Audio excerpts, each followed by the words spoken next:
Bonjour, frères et sœurs en Christ.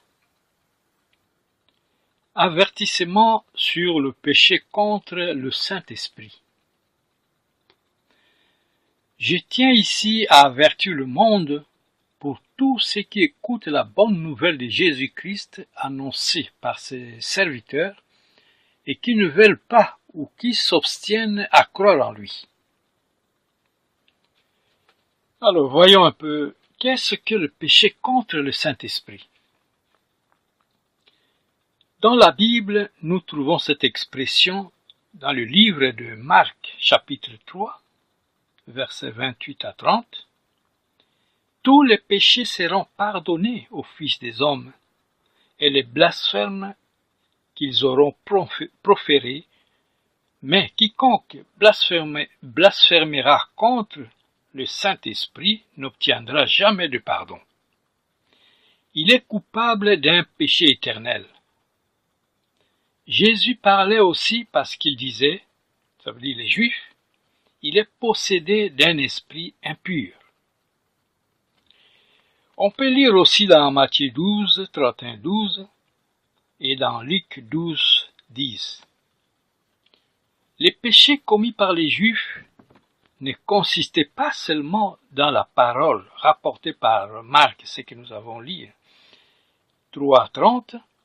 Il y avait également autre chose, c'est-à-dire une attitude intérieure, car c'est dont le cœur est plein, la bouche parle. Quelle était cette attitude des Juifs? Depuis le début de son ministère, Jésus-Christ avait prêché la repentance et la foi à la bonne nouvelle. Il multipliait les miracles accomplis par la puissance du Saint-Esprit pour convaincre le peuple de la véracité de son message. Mais les Juifs ne voulaient pas croire, repoussant volontairement ces témoignages de l'Esprit, et ils trouvaient toujours des arguments pour nier l'évidence. Ce qu'ils refusaient, c'était de reconnaître leurs péchés et d'accepter Christ comme leur sauveur et Messie. C'est alors que Jésus leur parle du péché qui ne peut être pardonné. Dans le cas que nous venons de citer, le péché contre le Saint-Esprit avait pris la forme d'un blasphème. Dans d'autres passages dans la Bible, nous verrons que l'homme peut commettre dans son cœur le même péché irrémissible, sans que nécessairement ce dernier se manifeste par une parole blasphématoire. Prenons, il y a deux exemples. Lisons dans Jean 12, 37-40. Malgré tant de miracles faits en leur présence, les Juifs ne croyaient pas en lui. Aussi Dieu les abandonne-t-il à leur incrédulité et à ses conséquences.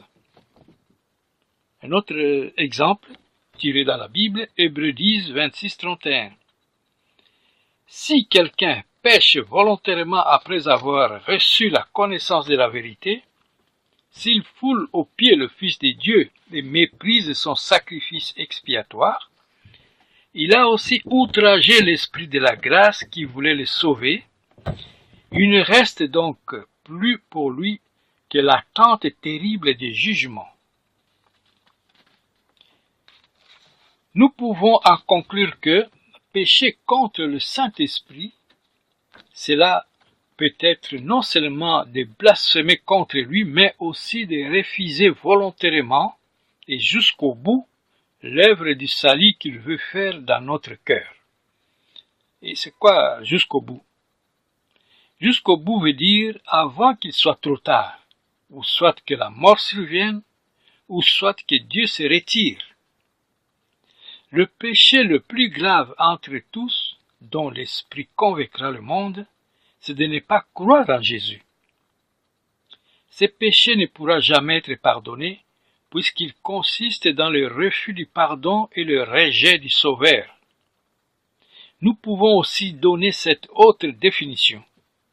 Pécher contre le Saint-Esprit, c'est s'obstiner à ne pas croire en Jésus. Pourquoi Jésus dit-il que toute parole contre le Fils de l'homme sera pardonnée, tandis que le blasphème contre l'Esprit ne sera jamais? En voici la raison. Le péché contre Dieu sous la loi était grave.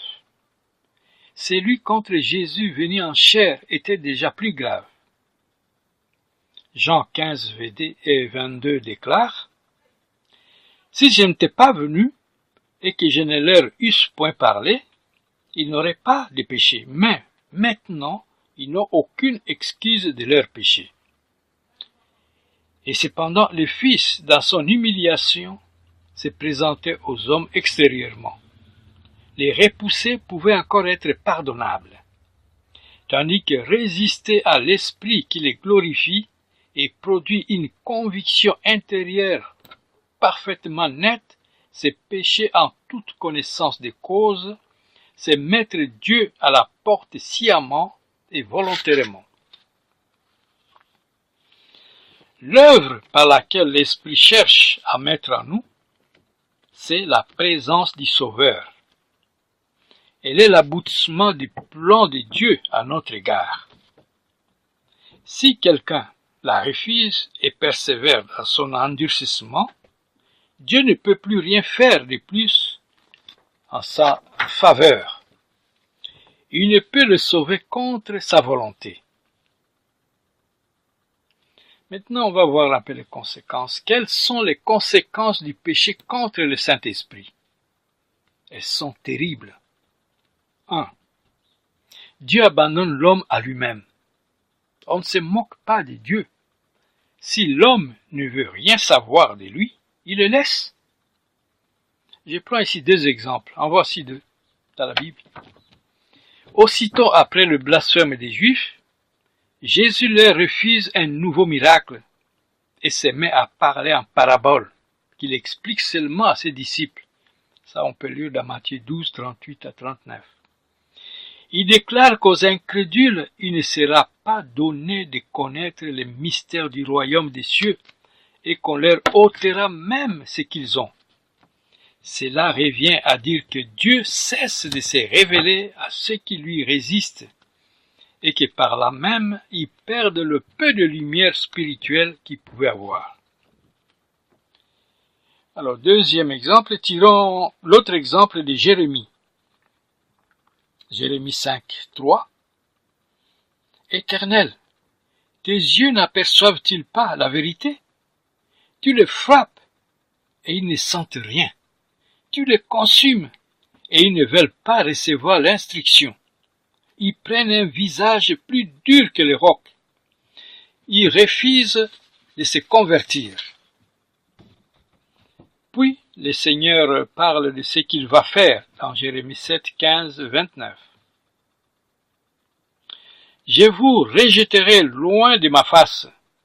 Cet abandon est si complet que par 4 fois, Dieu répète au prophète, il dit à Jérémie donc, qu'il est désormais inutile de prier pour le peuple, car il n'écoutera pas.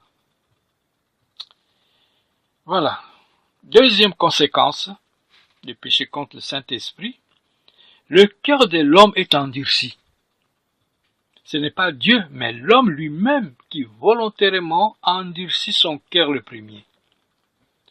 On voit ça dans Matthieu 13, 14 à 15, qui déclare: « Ils ont endurci leurs oreilles, ils ont fermé leurs yeux de peur qu'ils ne comprennent de leur cœur, qu'ils ne se convertissent et que je ne les guérisse. » Voilà, car quiconque entend l'appel du Seigneur sans y répondre endurcit son cœur.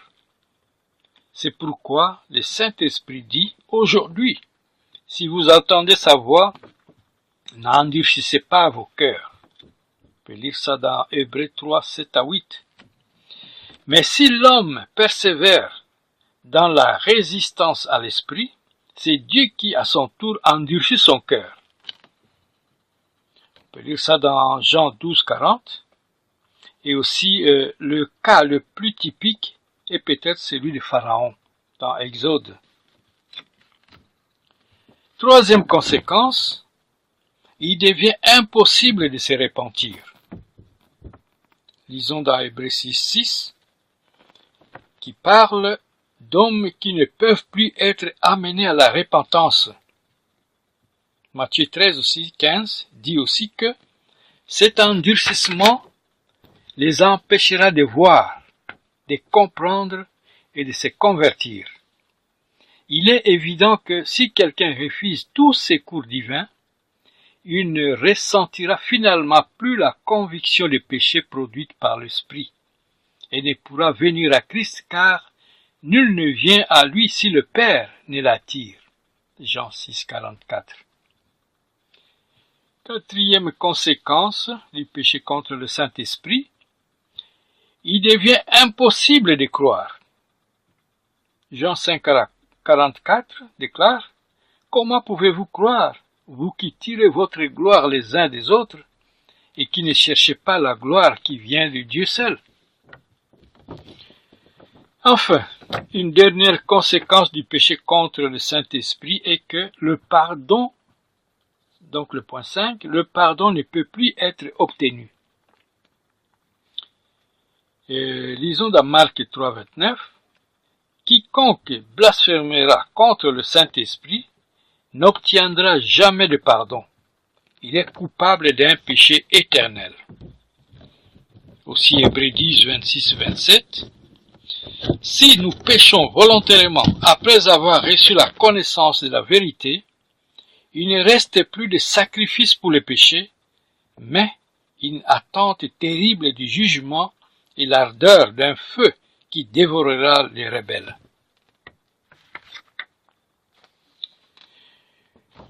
Nous pouvons déjà exprimer plus d'une fois la raison de cette impossibilité. Celui qui, connaissant la vérité, repousse volontairement l'œuvre de Christ, et celle du Saint-Esprit ne peut être sauvé par aucune autre puissance ni aucun autre sacrifice. Dieu ne veut forcer personne à l'aimer, et il ne peut rien offrir de plus que son Fils et son Saint-Esprit. Le châtiment de ses péchés ne cessera jamais, il est éternel. Voilà, posons-nous encore une question. Qui peut commettre le péché contre le Saint-Esprit?